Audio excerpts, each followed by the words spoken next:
Can I get your attention for a moment? The candidates, if you are in the room, could you please come forward? Thank you.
Kimberly Evans, Kara Hardy, and Katie Burchard. The notifiers, the muscle. As I mentioned earlier, our Inspector of Election, who is not here this evening, but the third-party contractor, the Inspectors of Election. We also have our question review panel behind me here. Shirley Leidenfrost, Doris Zeif, and Jack Spencer.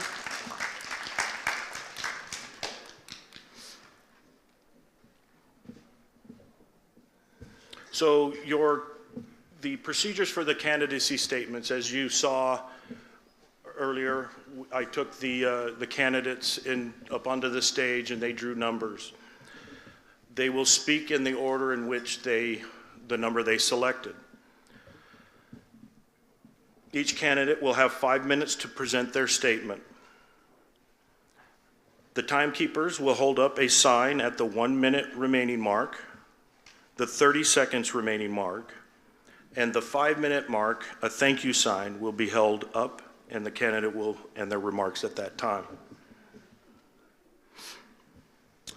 The question and answer portion, as mentioned, questions will be received in written form only.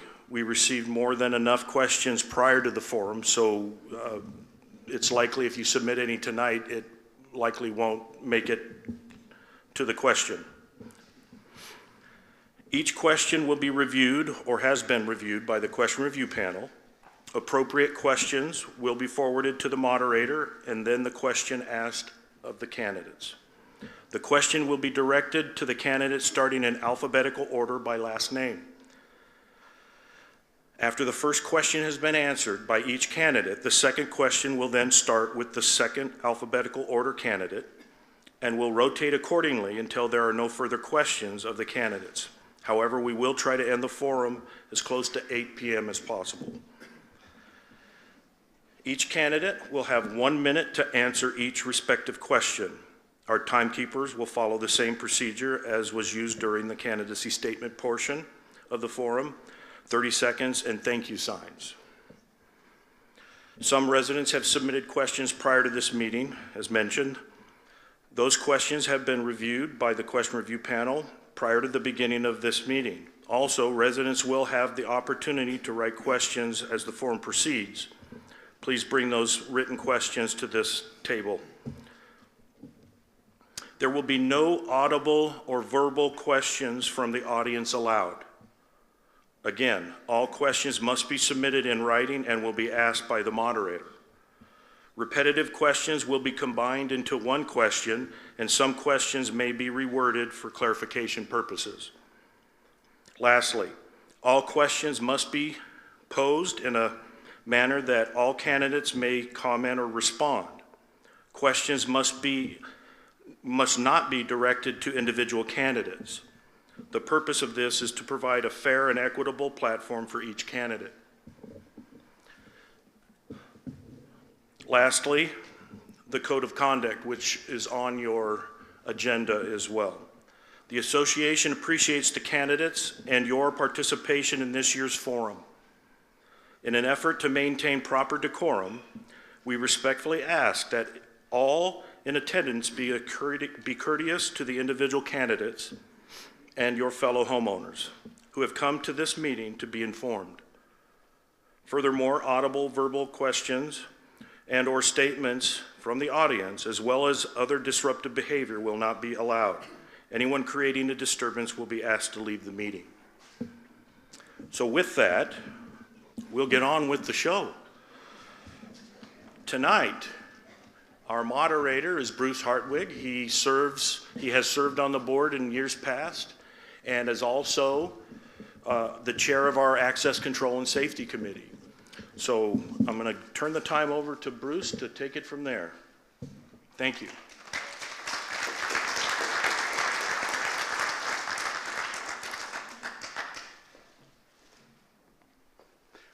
Welcome, everybody. I hope this is a very informative event for you and you'll be able to make a very serious decision when they come up for election. You already heard what the process is, so without take any more time.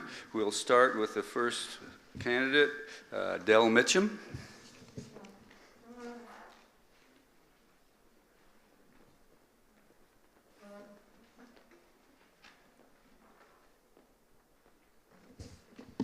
Hello, I'm Dell Mitchum. I know that because it says so right there. Really love the colony. We were lucky to find it when we did. My wife and I married young back in the Midwest and moved to California in the late 60s with a 3-year-old daughter. Back then, I was in the Army Reserve for 6 years. My whole working career was in data processing, from a programmer in the 60s ending up as director of operations in a global banker in about 2000. Managing the annual budget of approximately 18 million with 75 to 90 employees on a nationwide network, I think gives me the experience and ability to understand the complex issues here facing us in the colony. After leaving, my wife was still working. I did get a little bored, so I went back to doing some contracting work in Indiana. And then even a couple years back to my roots as a programmer for the county of San Bernardino. Boy, that was a kick. I served on the HOA board when I was in Mission Viejo at Cypress Point. Also was elected to the Lake Mission Viejo Association. For those who don't know, everybody in Mission Viejo has to belong to the lake. It's another $14 a month or something. Been in the colony for 22 years, on the HOA board for 4 years a few years ago, and I'm just finishing out a 2-year term here. And I believe my experience and get it done attitude will again contribute to a successful HOA board. And now that I'm a widower, I have the time. And although there are also always projects to consider, the golf course is obviously our current priority. As most of you know, there are some residents that are really unhappy with the current board. Some have either sued the board or brought action in the form of an ADR. The ADR is an alternative dispute resolution that goes into mediation prior to any lawsuit that they would have with the HOA. Our insurance company covers that and appoints a lawyer to represent us. But the deductible on that is $15,000. So when we went into mediation on the ADR, it cost the HOA, that's you and me, $15,000. If the federal lawsuit had gone through, instead of being kicked out by the judge in the court, it would have been another $15,000. And that's really not the total amount because our lawyer has to do preliminary stuff to get it going even more. And who knows what our premium is going to go up. I don't believe this kind of action is beneficial to the colony. I'm fairly conservative in everything I do. I don't like to raise the monthly dues unnecessarily. I would like your consideration and your vote coming up. Thank you.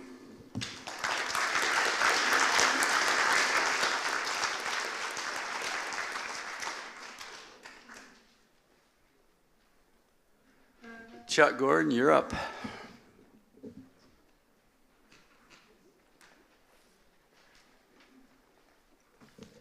I'm short.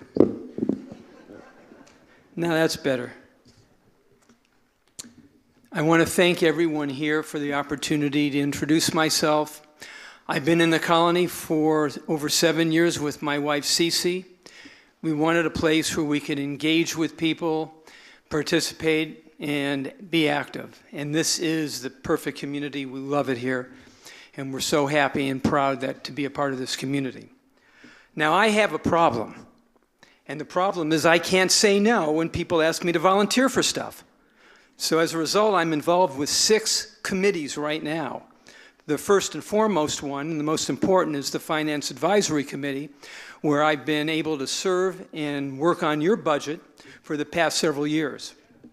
As far as my background goes, I've been in the motion picture industry spanning 5 decades, from 1976 to 2016.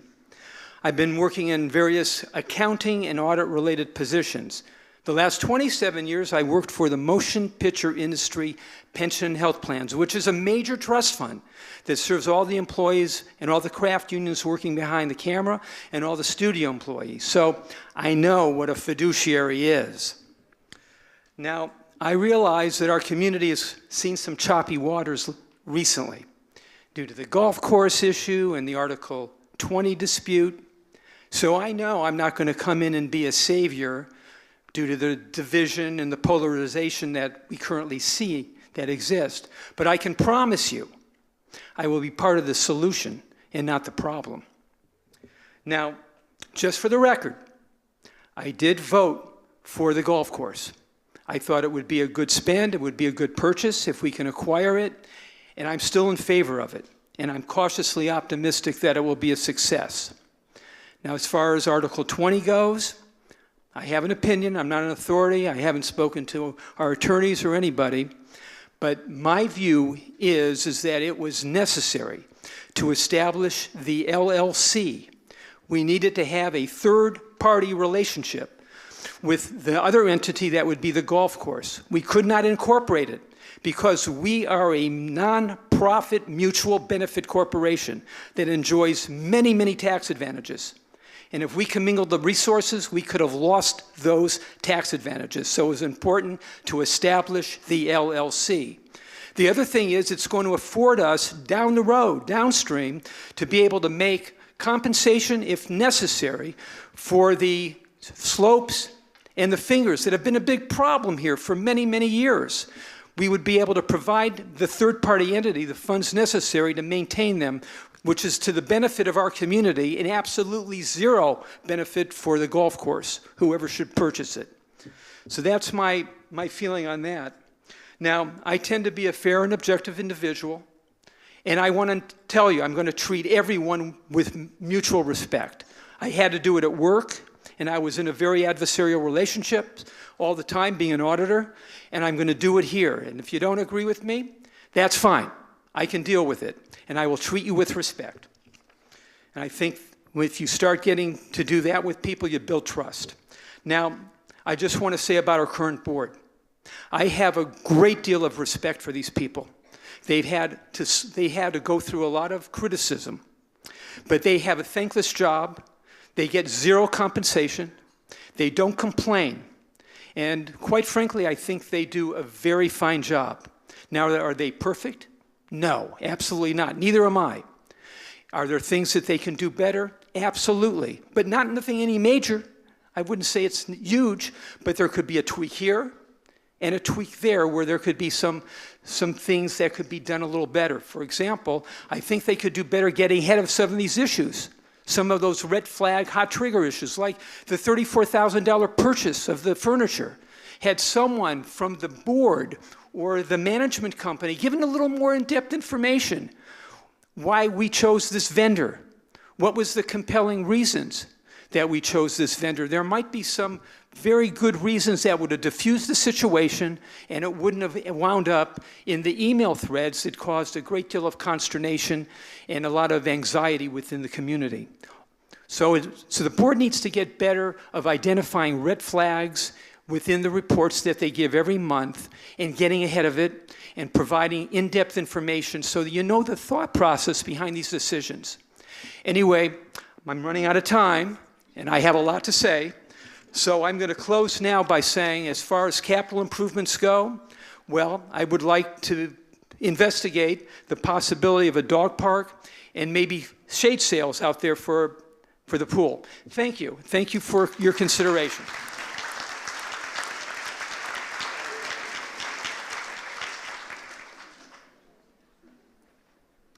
Greg Ross, it's your turn.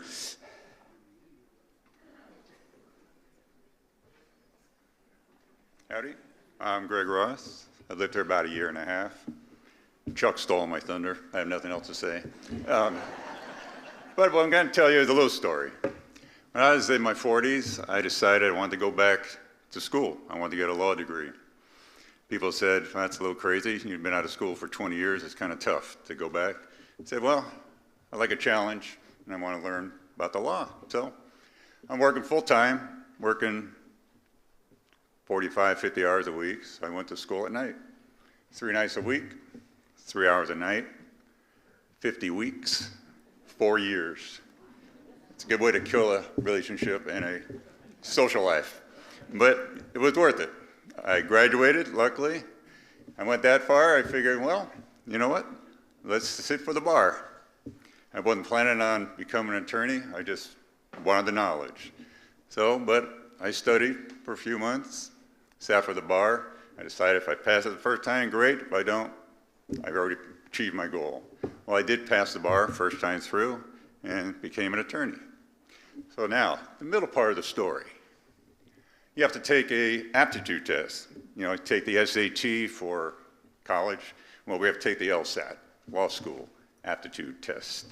So I bought a book, studied it, opened it up, going to the first page, and have my little highlighter. I'm ready to go. I'm gonna see what it needs to be done. So I'm reading the story. Bill and Sue got married 3 days ago. Highlight that, it's gotta be important. They decided to get married in the Catskills. Oh, Catskills, all right, highlight that. They went to Grand Central Station. Gotta be important, highlight that.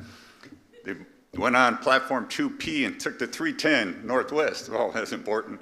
So on it went for 6 pages, about a half hour.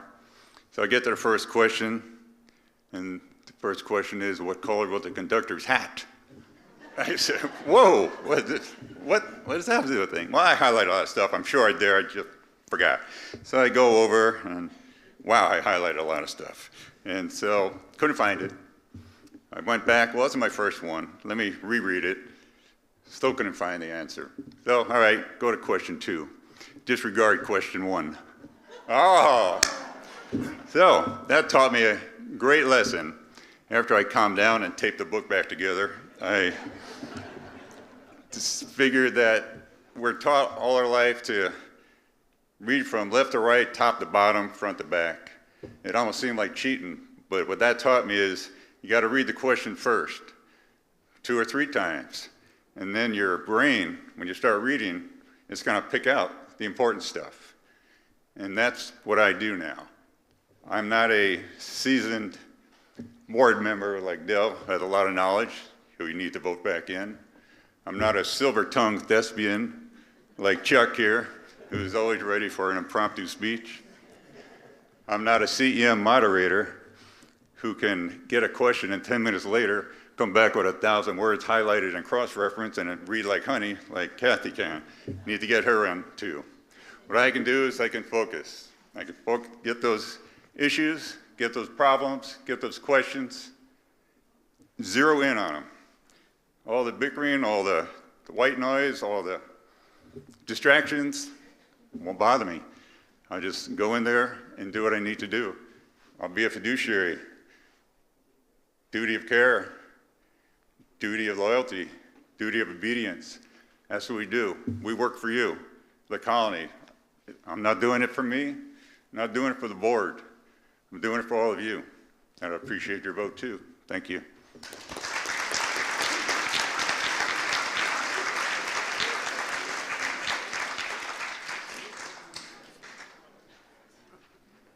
Kathy Stevens, you're up.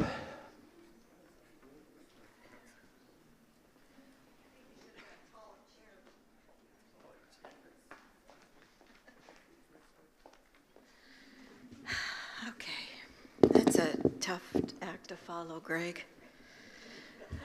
Thank you all for being here tonight. I know you'd rather be at home watching TV. My name is Kathy Stevens. I moved into the colony in January of 2021. Very quickly, I figured out that it was a place I wanted to be. I wanted to volunteer, and I wanted to figure out where I could help. So I went to a board meeting, talked to a couple people, put a statement of qualifications together, and volunteered to be on the golf course committee. And I had to sit before a panel of about 20 people in an interview, getting interrogated. And ultimately, they chose me based on my qualifications. And I've been on the golf course committee now since December of 2021. And I've been in numerous meetings with board members, with tax professionals, with attorneys, golf course management companies, city representatives, with a plethora of information about the golf course and what we need to do to preserve the value of our homes here in the colony. So with that, the issues about the golf course are not simple, and I won't talk about it anymore because the golf course has been talked about a lot. But in my role on the golf course committee, I made it a point to try to answer questions that came up, and they still come up. And I try to answer them clearly. I try to do the research. I try to talk to enough people where I got the information to support what it is I'm going to say. And I make sure that that information is accurate, at least at that point in time, because things change and things move and evolve, and you get new information, and it has a whole domino effect on everything. And so I want people to be able to ask questions. If I'm elected to the board, I want to continue to communicate. I want to increase communication between the board and the residents and have people feel safe to ask questions. I can't guarantee that you'll always like the answer, but I can promise that I will answer the question honestly, truthfully, and clearly. In my career, I've been a project manager for 37 years. I have a bachelor's degree and a master's degree. And with the position of project manager comes extensive experience in managing projects, managing budgets, solving problems, contracts, staffing issues, and basically doing whatever I need to do to make my client happy and to have a successful project. Project manager must be able to quickly identify issues, to brainstorm options, and to move forward with the best path forward. As a board member, I will do that for you. In my career, I've also been responsible for compliance and regulatory affairs. I understand regulatory requirements, and I can apply the appropriate standards to the situation. I've worked extensively with local, state, federal regulatory agencies, as well as city and county municipalities. I believe as a board member, my ability to collaborate with these agencies and municipalities will be of value to the community going forward. Lastly is my experience in public outreach and education. And as the people who know me know, it's a passion of mine. I love it. I have participated in many outreach efforts. Yikes, really? I have participated in many outreach efforts, and I look forward to being able to communicate and watch a person's face light up when they get it and they understand what it is I'm trying to explain. If elected, I will listen. I will do what I can to help every resident understand the issues. I will take my role to preserve home values very seriously, make wise decisions. I am also a resident, so what happens to me happens, what happens to you happens to me, vice versa. Thank you very much.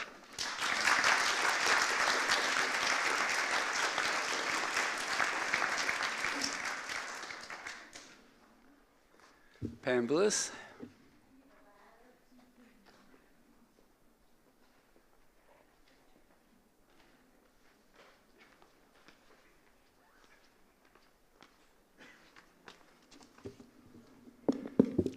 Hi, everybody. Well, here we are again. Now I'm going to give you some straight talk. Do a little housekeeping. Something that happened just recently was a posting by a resident saying that I kicked him off of an email site called CC4U.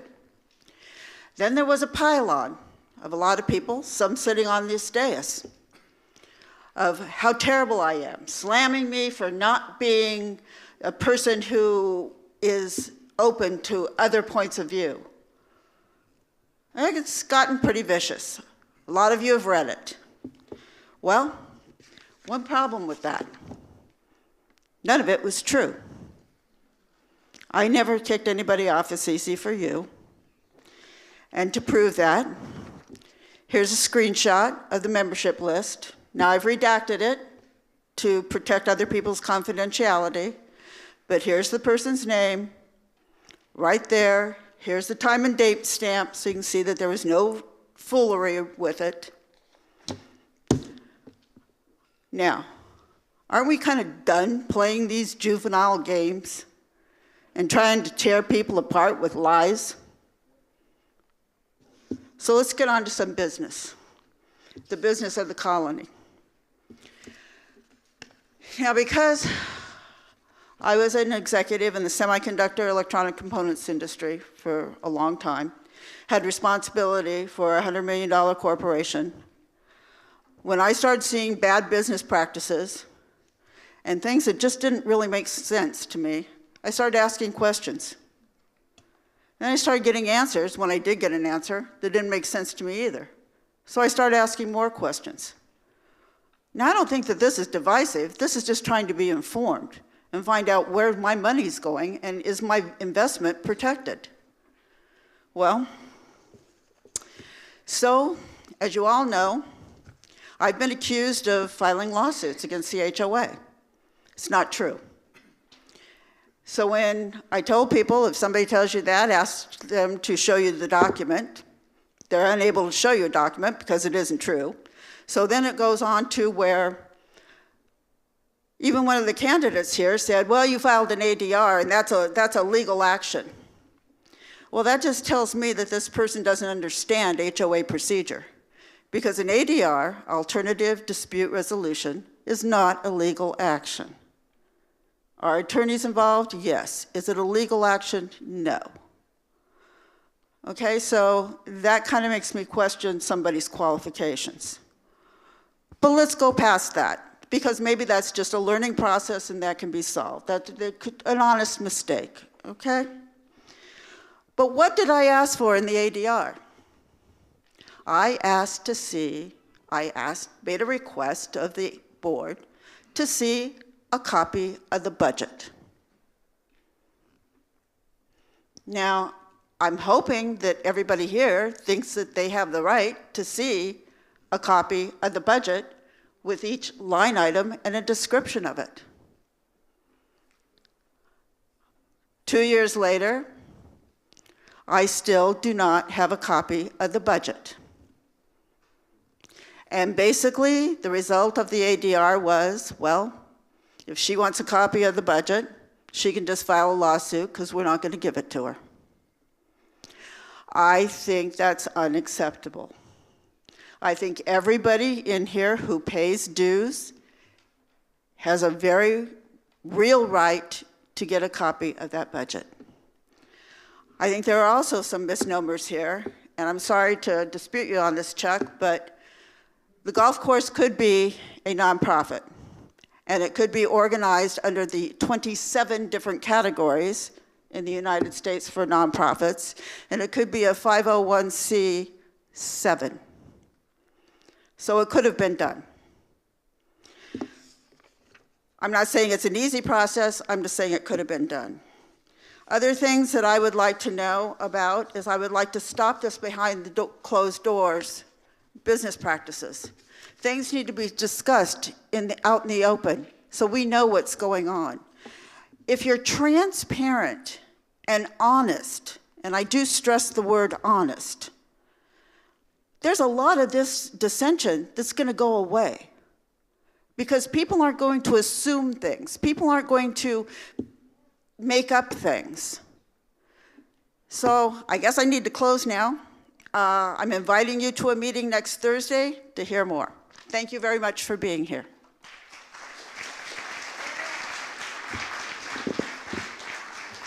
Last but not least, Tom Bracken.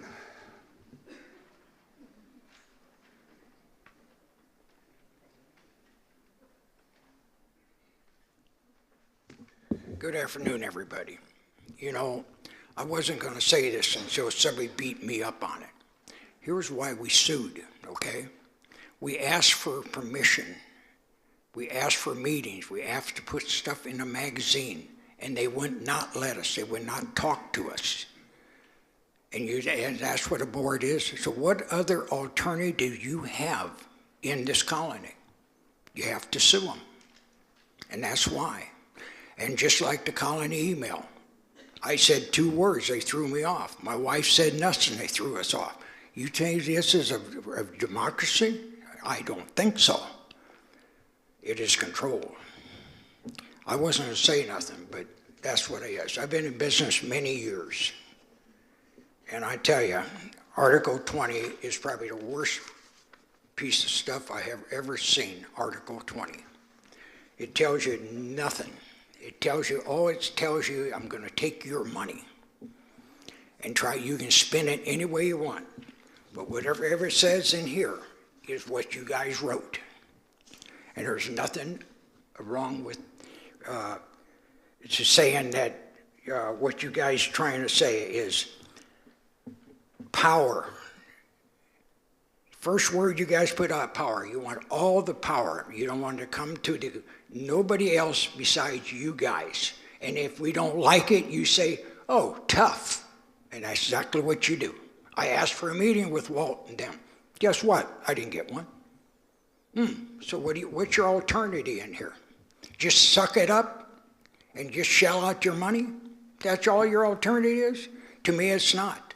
You know, I say you fight with what you want to do with it. So here's I go. Here's my little speech. Hi, I'm Tom Bracken, and I want your vote. I'm not going to buy you a taco or a plate of beans or a bowl of Irish stew. Only thing I'm going to be is honest, truthful, and transparent. And I want your vote. Article 20 is some stuff that needs to be changed in here. It's already been certified, so don't say it's just saying they already wanted to do something on this coming Thursday. Well, at least that's a step forward. We try to meet with these people, and they would not meet with us. They say no, so you don't have no other choice. And all they do is want to give your money away. I don't care. I want my money. I don't mind owning a golf course as long as you can make it profitable. But I don't want it just to be out there so somebody can have a good time. And just the way they're loading it up right now with management company, and they're going to have a golf course manager and all this stuff, believe me, it will never support it. But I am with Chuck on one thing, that the fingers and slopes should be took over by the homeowners. That is my belief. The golf course should stand on its own. If it can't make it, let it fall. You know, somebody put something in a magazine about, I think Mr. Hansen put something in that it was their intent. You know what intent means? That's like you've had a 12-month car payment, and you paid your car off, and the 12th month the guy comes in and says, my intent was to go another 6 months. Oh my God. Would you like that? No, their intent. Anyway, I just think they're robbing us and trying to steal your vote with a plate of food. And don't let them. Make them do the right thing. Make them not take your money. Make them ask for it. I thank you.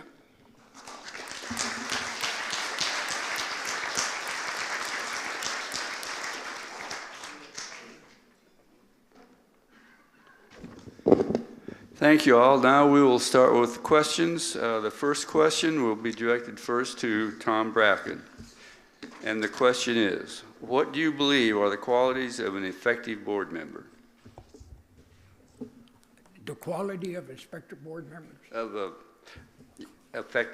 qualities of an effective board member. Okay. I believe he should be honest, truthful, and transparent. I think he should be very not necessarily knowledgeable, but at least have some knowledge of business and watch the budget 100% and be accountable for the budget. That's my answer. Thank you. Chuck? When I was working at the trust funds, every year I had a salary appraisal. I had a performance appraisal. And the corporation had values to which I was expected to live up to. And those values were honesty and integrity, dedication to excellence, open communication, respect for the individual, and teamwork and a personal responsibility, which essentially is accountability. I was evaluated every year as to how well I was doing, and those are the type of values that I think they fit well at work and they'll fit well on the board. Thank you. Dell? I think Chuck covered a lot of it. Obviously, well, maybe not so obviously, you have to think with the colony in mind, not yourself. And so basically, you learn all you can about a particular project or situation, and you go. You don't go along with the rest of the board just because they're saying one way. You figure it out on your own, which I've done and will continue to do. Thank you. Greg? Yeah, you need independent thinking. I mean, just look at what the issue is, and to be a good candidate, good board member, sorry, would be just listen what's out there. You know, they have a lot of good ideas out there, and process it. Doesn't mean you're going to use all of them, but, you know, listen to other people, and then move forward and do what's best for the colony, which is everyone. Thank you. Kathy? One of the things that I would do is, this will be my first experience on the board. I was on a board before, but on this board, there are so many different issues that I would have to learn about the issues first and do my research and do my homework. And then I would evaluate all the issues and then support the board in making the right decision that's the best for the colony. Thank you. Pam? Well, as far as I'm concerned, honesty and integrity should be the cornerstone. That's why I never say anything that I can't prove to you or lead you in a direction where you can fact check for yourself. So honesty is a word that gets bantered around quite a bit. So let's see if we can actually have some honesty. The other thing is, I was on a board, I was president of a board for many years, and during a situation, a tough time where we were suing the developer, and we won $14 million. So that kind of gave me an experience with a lot of different areas with a complex. So I think to be open and to not think that you know it all, because if you have that mindset, you will never improve. So you need to respect, you need to leave your personal agenda at the door because you're working for the community. Thank you. Chuck, the next question will be directed to you. What do you believe are the responsibilities of a board member? Well, the board has to act according to the business judgment rule. They have to act in good faith with the best interest of the 1,586 homes here. And they have to act as an ordinary, prudent person would. And that would require doing due diligence when it's necessary and seeking professional consultation when it's needed. They have to oversee the contracts of the corporation as well as the management of the community. Thank you. Dell? Yeah, the responsibilities, Chuck hit the first one. It's you're thinking about the 1586 homes and what's in the best interest of there. You got to be an active member of the board and always be there for all the meetings, and it's more and more meetings these days. And sometimes it takes some extra investigation on your own to figure out what's going on a particular deal. So you have to be willing to do that, which I am. Thank you. Greg? Well, all the above. And I mean, you know, you have to act as a fiduciary, and you have to preserve, you know, property values in the colony. And you just always say, just work towards what's best for the colony, what's best for the residents, what's best for the way of life that we've established. Just work that way. Thank you. Kathy? Responsibilities of the board member is to first and foremost take care of the values of the homes and the residents, and be informed and be educated about the issue and make wise decisions, and then engage with the community and communicate that information. Thank you. Pam?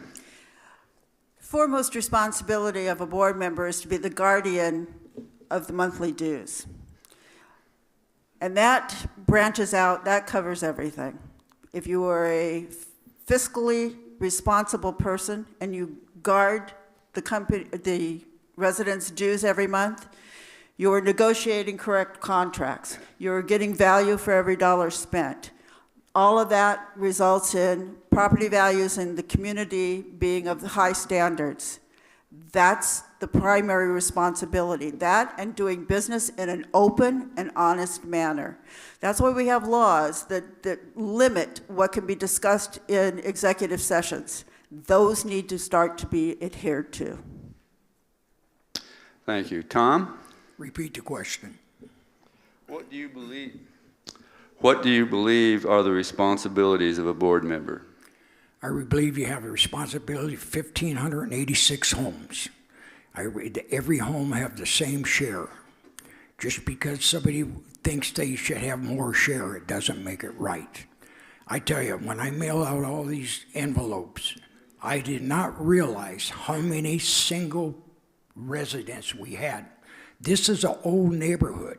This is 33 years old. I heard a story the other day, almost made me cry, about a single person that they had to do stuff.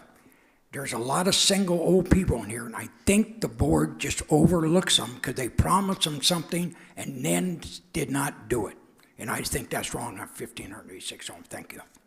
Thank you, Tom. Dell, you're next. As a resident of the colony, what has been your level of involvement within the community? Have you ever served on the board of directors, any board advisory committees, organized clubs or groups? If so, what were they and how long did you serve? As far as the board is concerned, I was on the board for 4 years previous, a few years back, and then again this 2-year stint that we're just finishing up now. And committees on the architectural committee and violation committee and rules and regs, and I don't know, participated in a lot of other ad hoc kind of stuff. So yeah, I was active, still am. Greg? Well, like I said in the beginning, I've been here a year and a half. No, I have not been on any committees except the RFP. I helped out a little bit toward the end for the golf course, and I'm looking forward to be on this board. Thank you. Kathy? I've been on the golf course committee since December of 2021 and helped out there.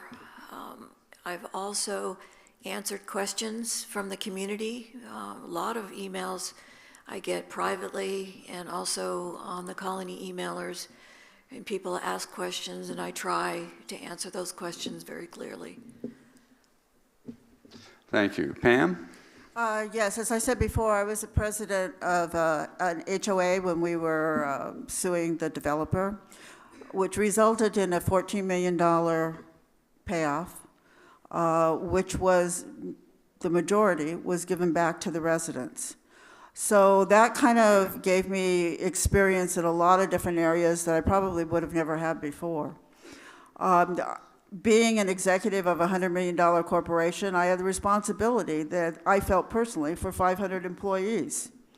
So that kind of gave me that sense of duty. Now, as far as the colony goes, I distribute what I think is useful information to colony members, such as the receiver's report, which I think everybody here has a right to see, because we're paying for that lawsuit. Even though we get a copy of that, unfortunately, there was a decision made that it should not be distributed. I disagreed with that. Thank you. Tom?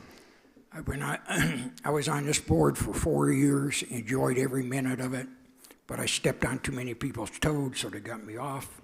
But anyway, I really enjoy, my wife doesn't, but I enjoy the board. I enjoy the office staff, and I'm on a carpenter negotiation, the contractor's carpenter negotiation for wages. I've been on it for about 20 years. And the hardest job I have, I run a business with my 3 kids. And you talk about negotiations. That is negotiations. Thank you. Thank you, Tom. Chuck? Well, I'm on the Emergency Preparedness Committee. That was the first committee that I joined way back when I moved here in 2015 as a block captain, then I became an area coordinator, and now I'm on the search and rescue team because I get to wear a real neat helmet. That's really cool, and I keep a battery pack, and I have a radio. So anyway, I'm also on the Racket Club. I'm the treasurer. I'm on the Players Theater Group, and I'm on the Recreation Committee representing men's tennis, and I'm on the newly formed group called the Actors Studio, and I'm a treasurer there, and I'm on the Finance Advisory Committee. So I need another 2 more committees to join, and then I could hit 9 or 8. And anyway, so, you know, I'm jonesing to get on something else. And he's a fine actor. Thank you, Chuck. Next up is Greg with the question. The question is, given your past experience in the workplace or volunteer position, please give an example of a skill you use to resolve a problem and how you would use that skill as a member of the board. Well, to resolve a problem, you got to know what the issue is. Just have to really look at it, you know, not just listen to the words, but figure out what they really mean. I was a mediator for a Better Business Bureau, and that was good practice. You hear both sides, you look at the facts, look at the circumstances, and then you come up with a result. Thank you. Kathy? In my job as a project manager, I have to deal with hiccups every single day.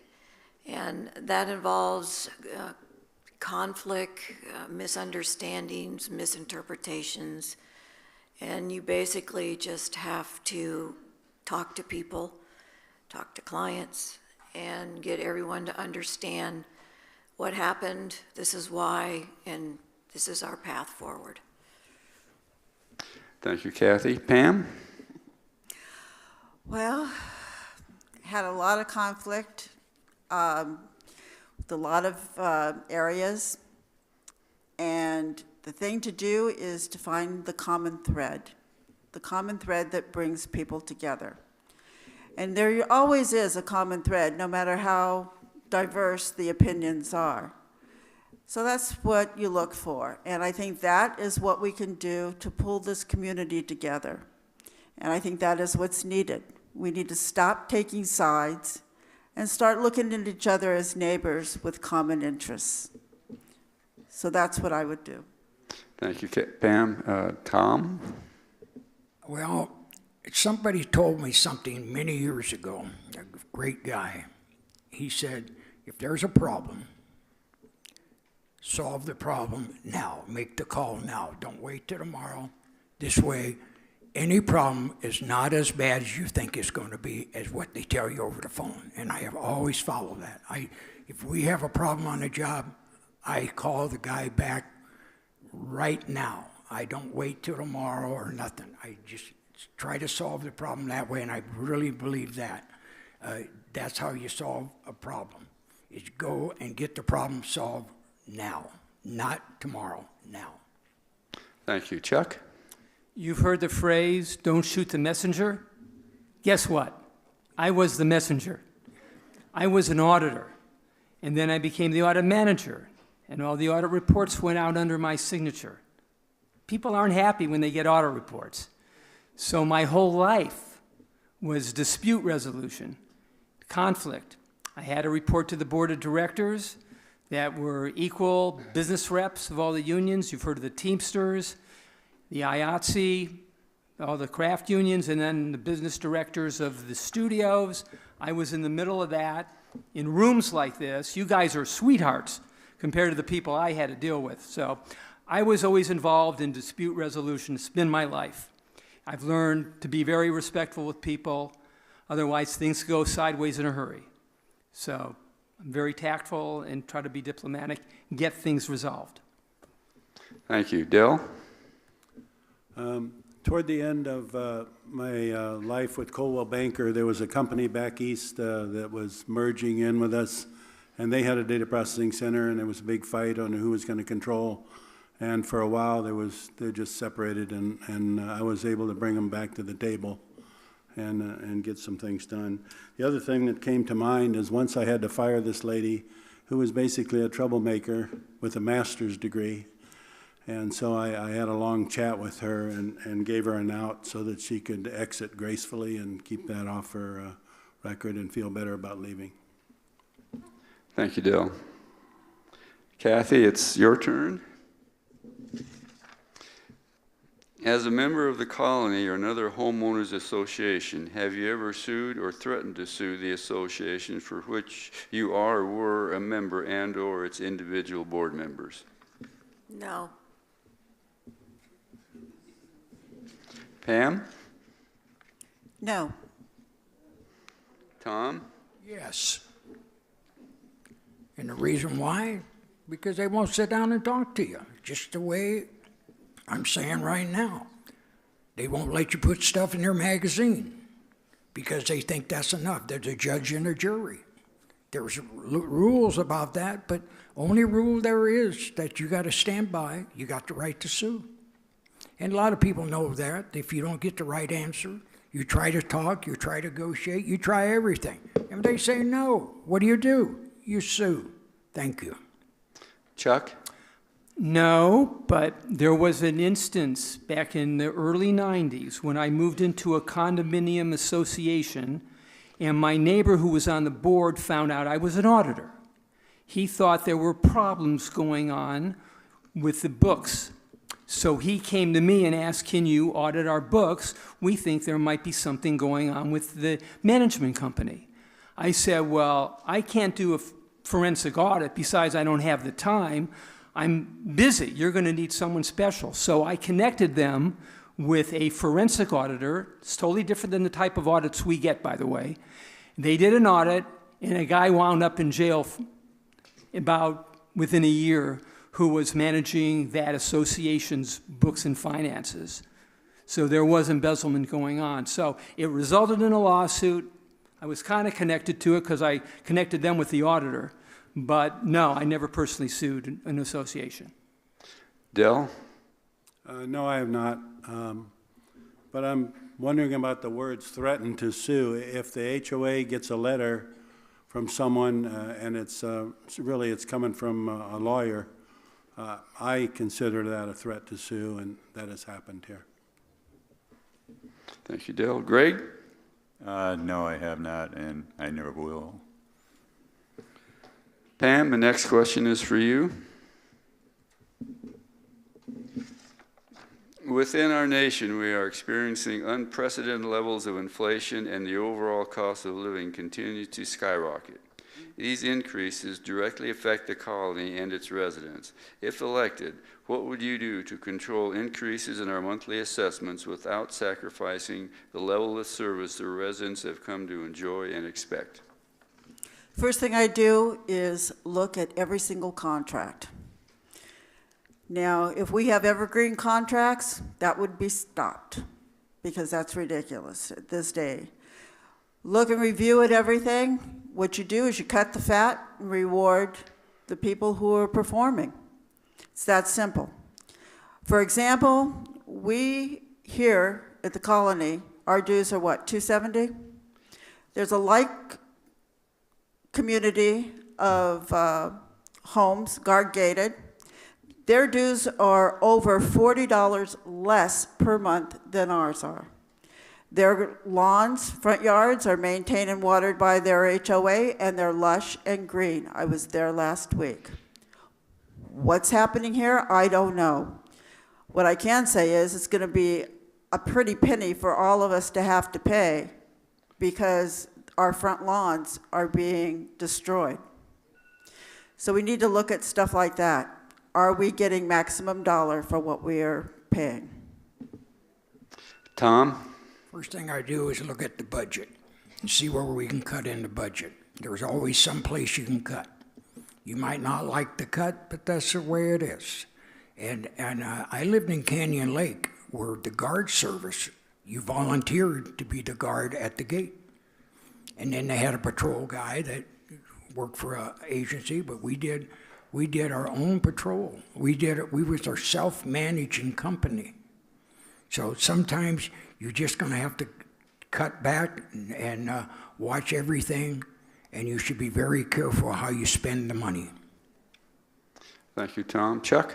Well, we've been at around 8 to 9% inflation this year. And so we know, I'm on the finance committee, we're acutely aware that our vendors are also getting hit by their suppliers. So our fees are completely cost-driven. It's based on our expenses. So really, the only thing you can do is, as Pam mentioned, you got to look at our contracts as they expire. You got to take bids, but I'm sure all the bids that we get, all the people we get, their costs are going up too. So it's very difficult to lower fees in an inflationary environment. I do have good news, though. When the Majestic lawsuits come to a close, we might be saving another, $5, $6, $7 per door per month. So that's an area where on the litigation side and on the lawsuits and the legal fees, if we can reduce that, that could help. Thank you. Dell? I'll get on board with reviewing the contracts with a better eye than maybe we have in the past. And maybe there's some projects coming up that are expensive that we might consider delaying for a while. We'll have to evaluate that. But like Chuck said, things are going up, and that's a way of life. The other thing is I don't want, this is a premier community, and I want to keep it at that. And I don't want to unnecessarily increase the dues, but I'd still like to have this a super nice place to live in. Thank you. Thank you, Dell. Greg? Yeah, I agree with most of that. I mean, what can you do? But look at the budget, see where the fat is, where you can negotiate, renegotiate. I think our dues are fantastically priced. I've lived at some places. I got a pool and a rundown clubhouse, and I was paying more than I'm paying here. So, yeah, they might be able to find one that's cheaper, point that one out, but I think the majority of them are a lot more than we're paying, so I'm very happy here. Thank you. Kathy?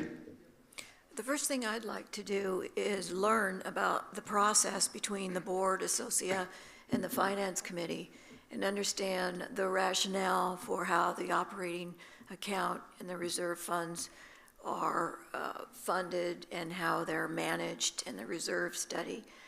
And once I understand a little bit more about how that works, then I can hopefully make recommendations for streamlining and anything else that would be an improvement. Thank you. Tom, next question is for you.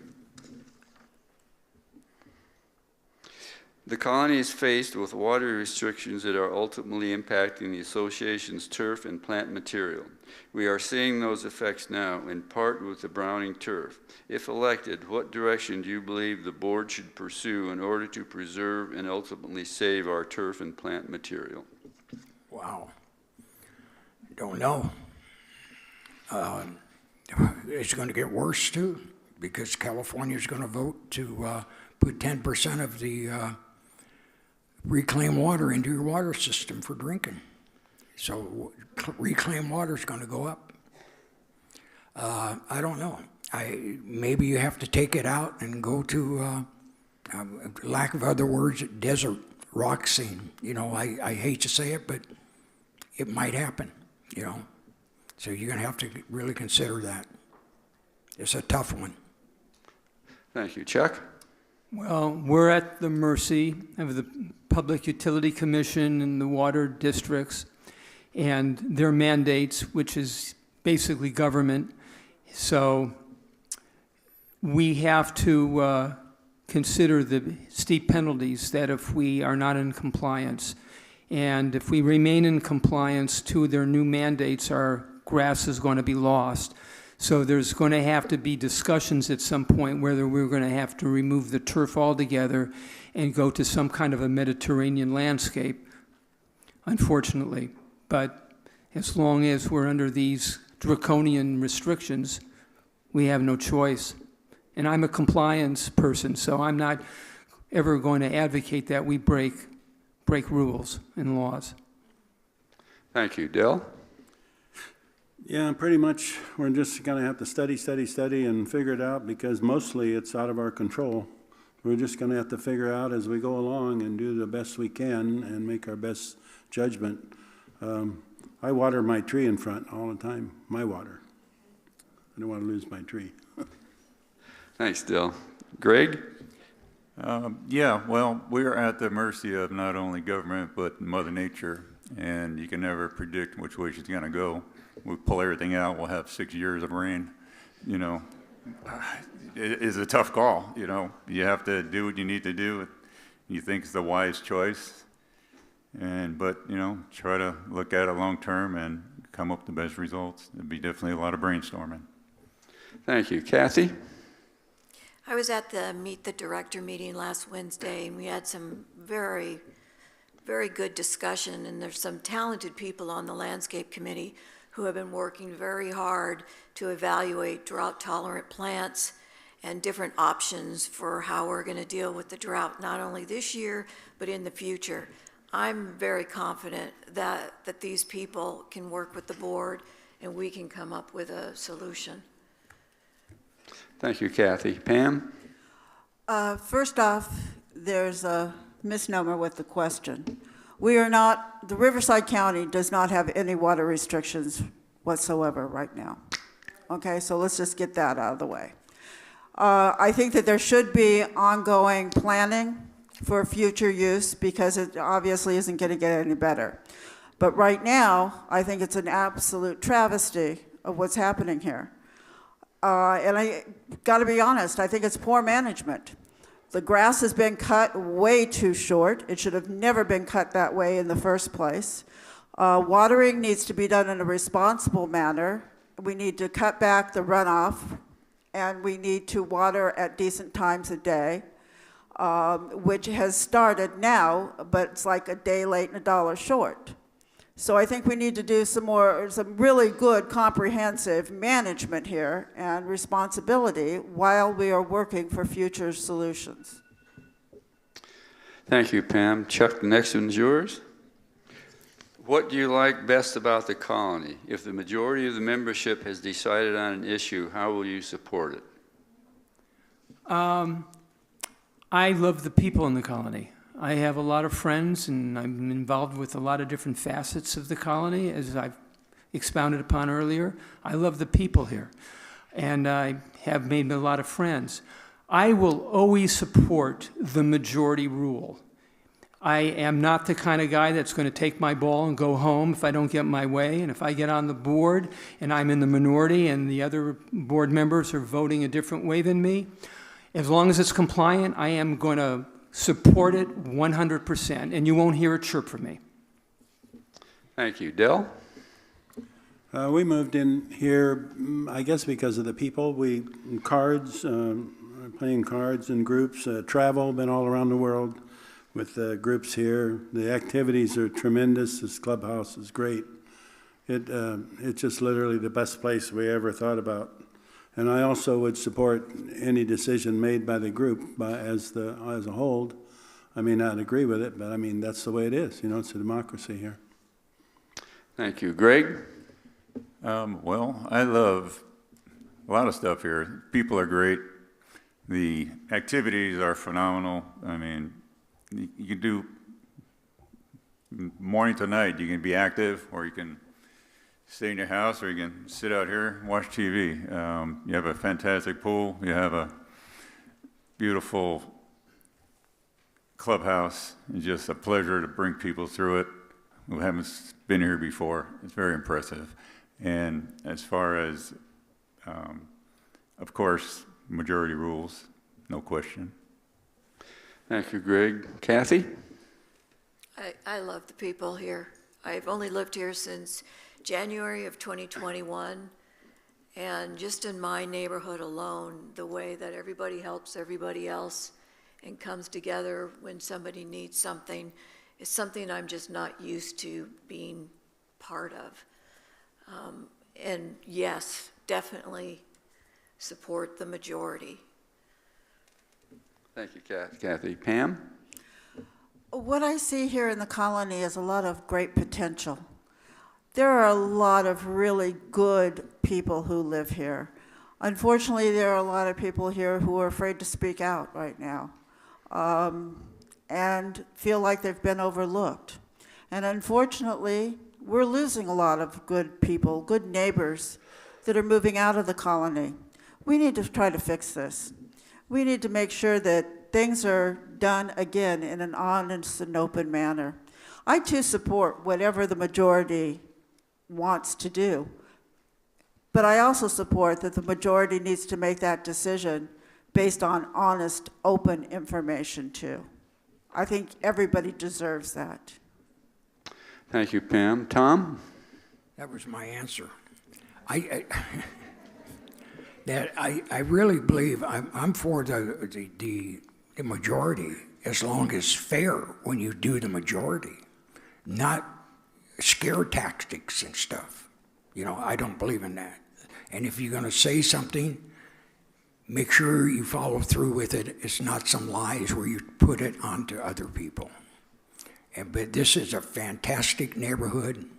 I have never seen it so far apart, and I've been here almost 13 years, or maybe 13 years. I've never seen it so divided as now. And I think it's the board responsibility to sit down with every homeowner in here and try to resolve this problem, not just because they said so. Thank you. Thank you, Tom. Dell? Next question is yours.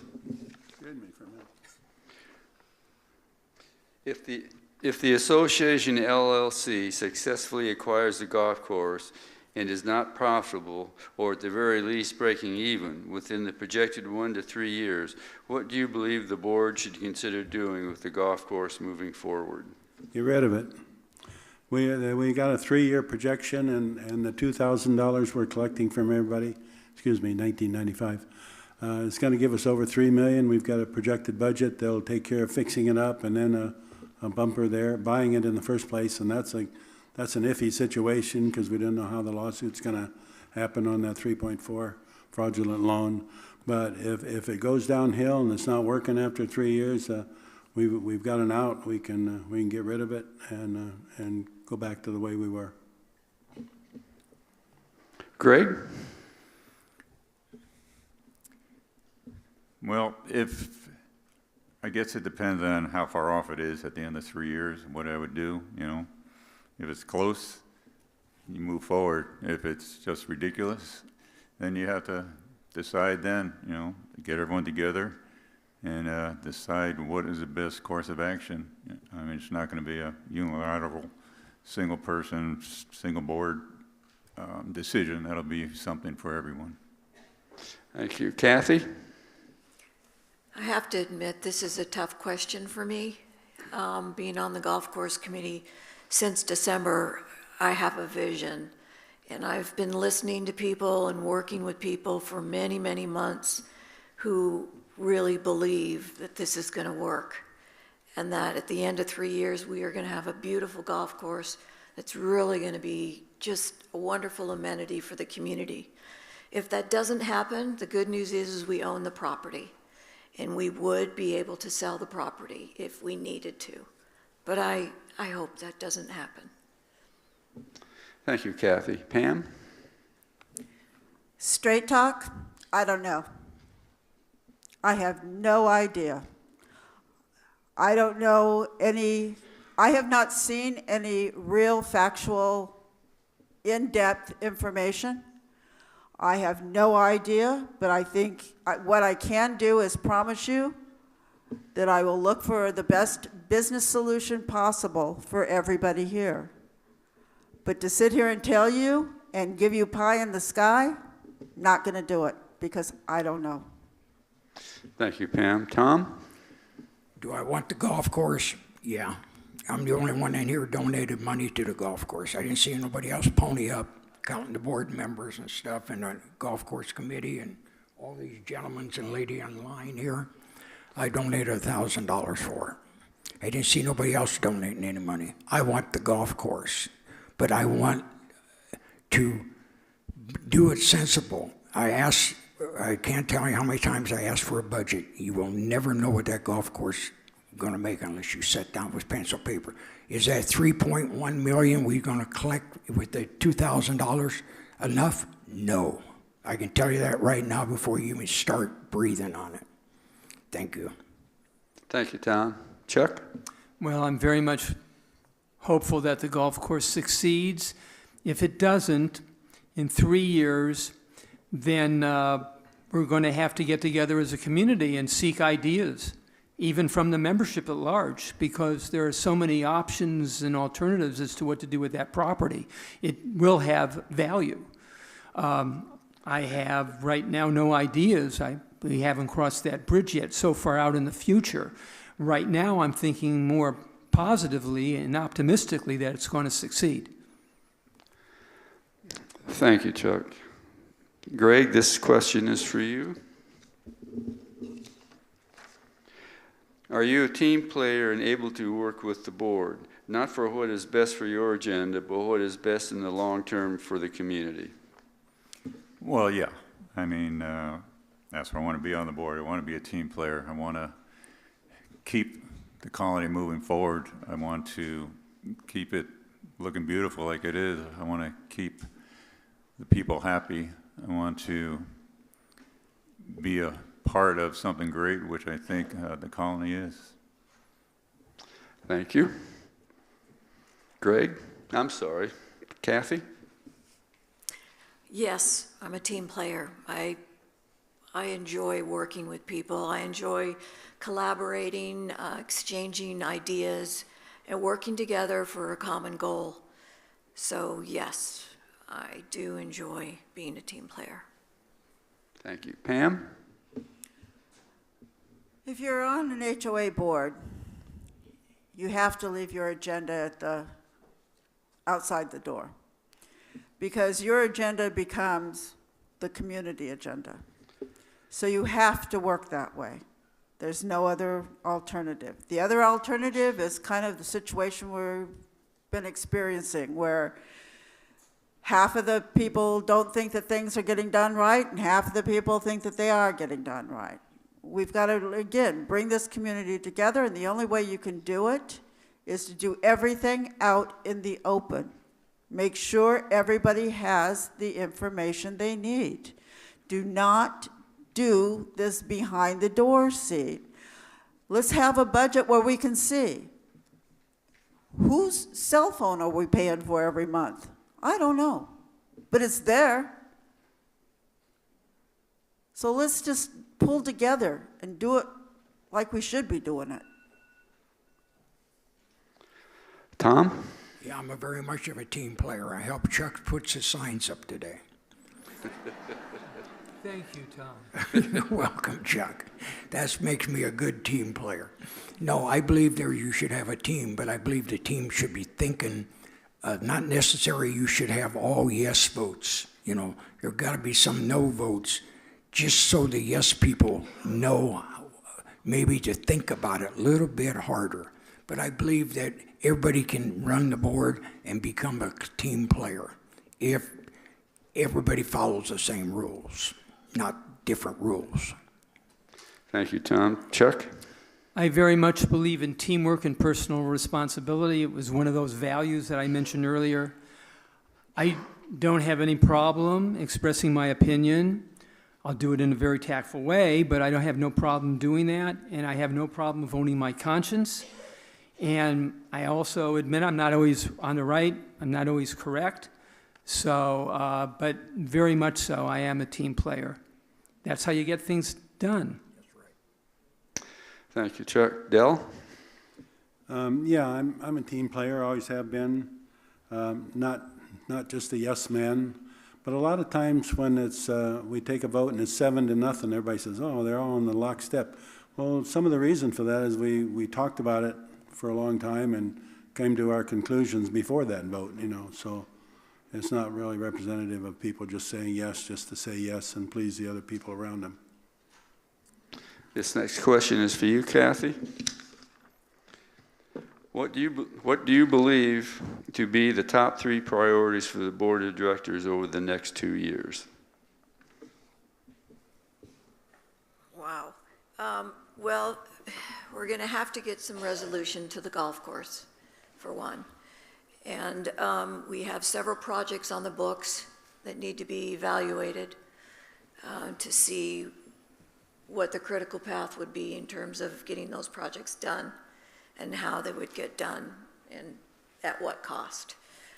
And then thirdly, I guess my personal project, I would like to work on a new resident orientation manual that people can refer to when they first move in and they need to know what's going on.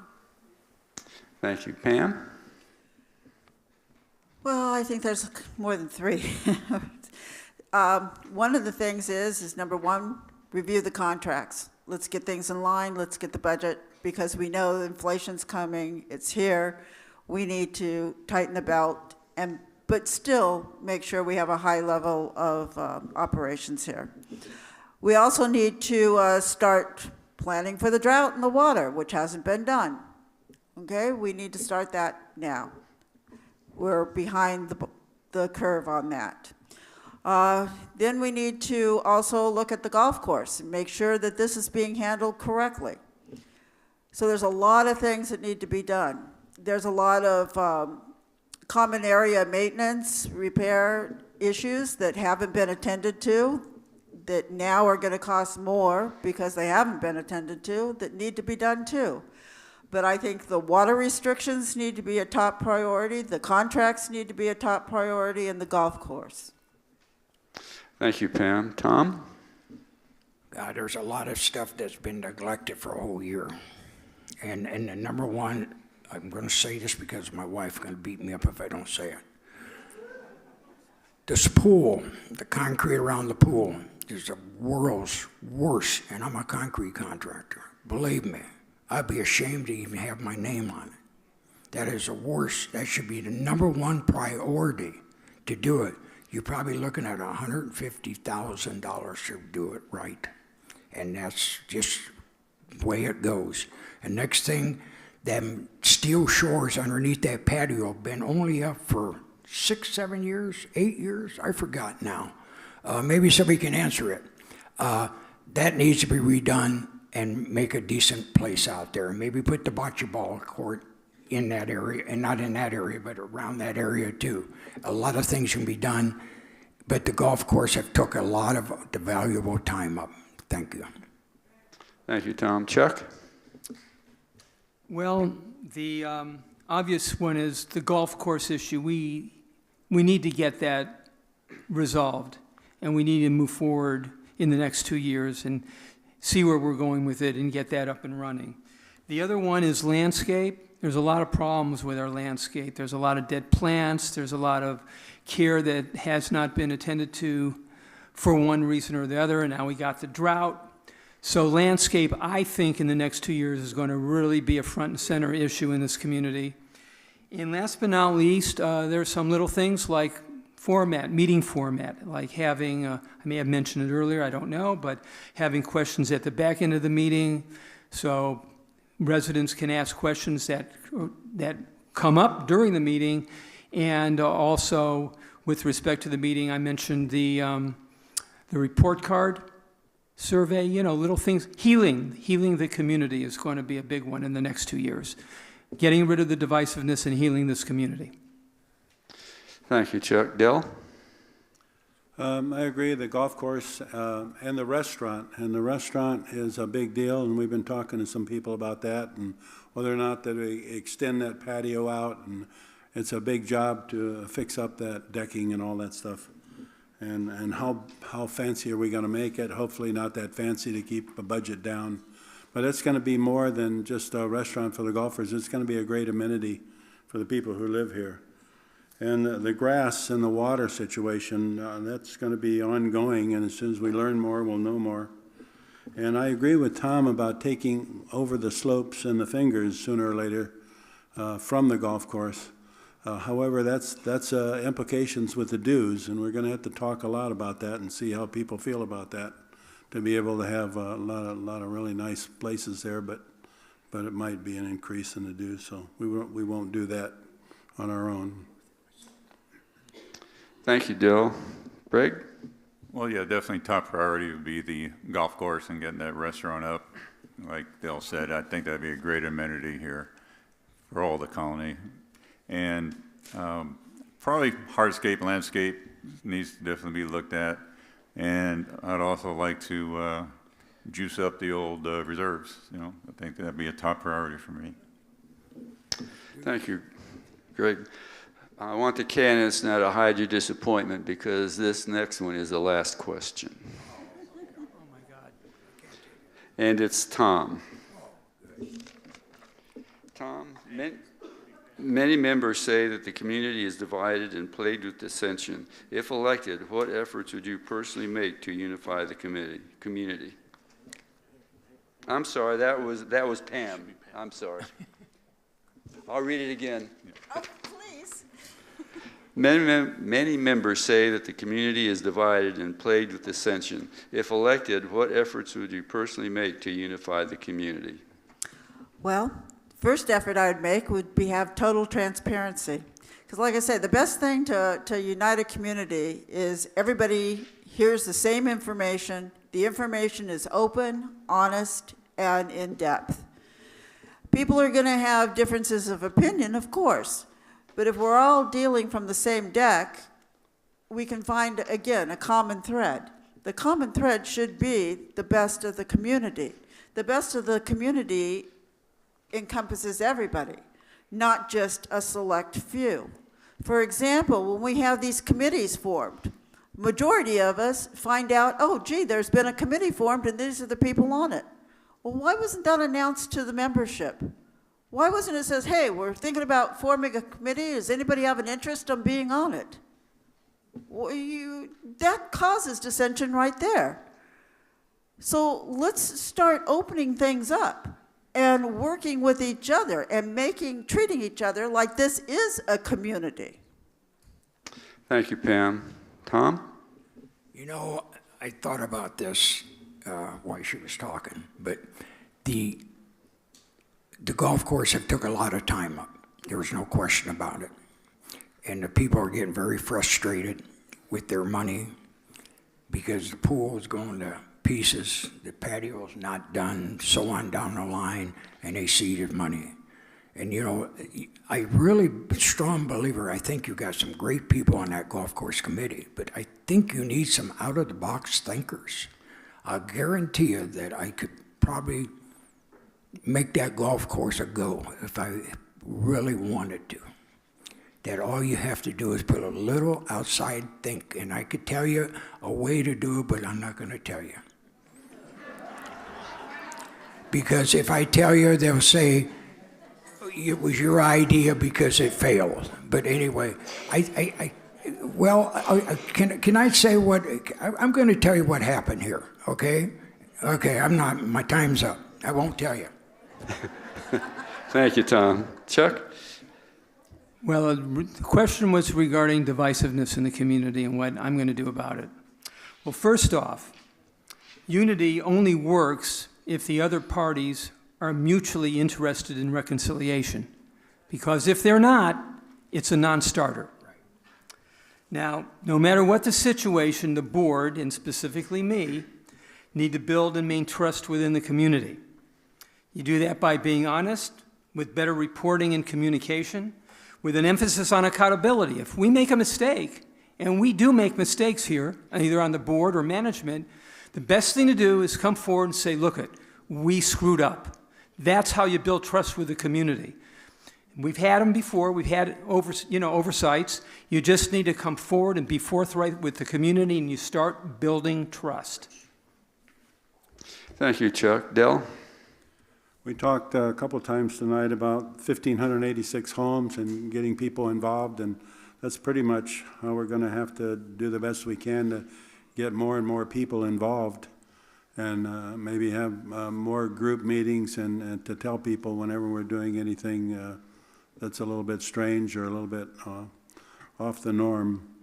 And so we're just going to have to do our best to get people informed and let them understand what's going on.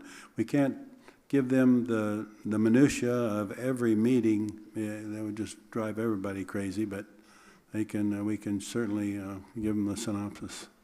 We'll do that. Thank you, Dell. Greg? Well, I think the best way to bridge all the division is to be as straightforward as possible. Put everything out there. Not, like I said, not the minutia, but the important stuff. Find out what they're complaining about, fix them. They can't complain anymore, and then maybe there won't be the division. Whatever is really causing the division. If it's not enough water the damn thing.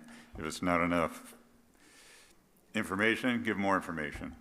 Just give them what they want within reason, and hopefully that'll bring everyone together, because if there's nothing to complain about, how can you be divided? Everyone will be a happy little group. Thank you, Greg. Kathy? What I would do is what I had said previously. I want to increase the communication between the board and the residents. And I think that there needs to be some new ways to do that and increase that communication.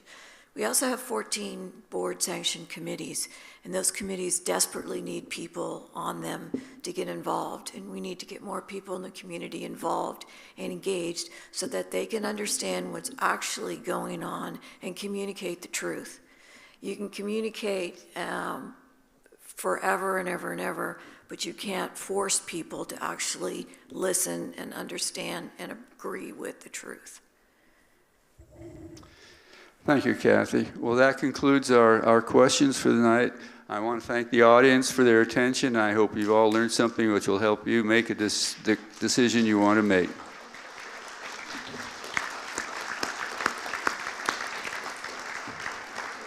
And I also want to thank the candidates who put up with this tonight. This is just the easy part. When they're elected, it's going to be a lot tougher. They're giving up a lot of their time to serve you, and I hope you appreciate what they're doing here.